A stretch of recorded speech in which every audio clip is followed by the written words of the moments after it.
North Liberty Secondary School Jawai but Amwi Secondary School Thangbuli kidai ki artili school ki balayo banra ya kanam lahduh jong ka district level inter-school Subroto Cup football tournament arja apnrio bala penyai da ka office district sports officer West Giant Hills baro lai tali ki jinga kon final la penlong hamadan WJH multi sports complex haka lai terik naitung kirang bat kita yelek kai ke North Liberty Secondary School Jawai kila yora ya kanam lahduh haga kerdan under 15 boys bat kerdan under 17 girls. Kat ba ka Amwi Secondary School Thangbuli kila yora ya kanam lahduh haga kerdan under 17 boys. Haba pai sya ka jingelek kai final haga kerdan under 15 boys ka North Liberty Secondary School Jawai kalala ban penlim ya ka Jawai Government Boys High Secondary School da Wei Lanon. Haka kerdan under 17 jongki kenthei ka North Liberty High Secondary School Jawai kala penram ya ka HK Singh Memorial Secondary School da San Lanon.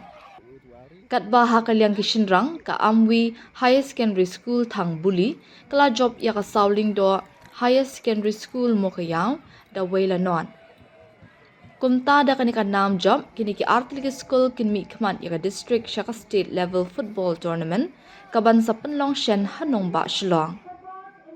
Yaki khusnam la sam da ukongsan makintu shulai MCS Assistant Commissioner West Giant Hills District haka jingdon lang ka district sports officer DSO West Giant Hills ka kong Linza FCM ki nongalam bat khot nong kit kam ka WJDSA kumjuk kinangalam shnong ka WJH na lor kiway. Ka football man ko dua sport ndre tikai dai kaman yukret lam sirup kata ke disiplin hayman bro ke sportsmanship ke teamwork. Nado sedang kini tournament aga handru tarik menaju acara handru yo iu ski ye sub kina yong i na world district nado ki girls under 17 boys under 17 ki boys under 15 world players punya skill ki dimension lekewa yang buruk.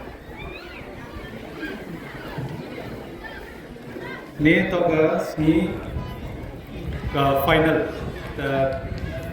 Kuah au congratulate ya punle team kiwa job. Wei iki team kiwa boy hewa art. Kuah ong ham domensin to ka upoi pi hadu ni ka pot na untuk okey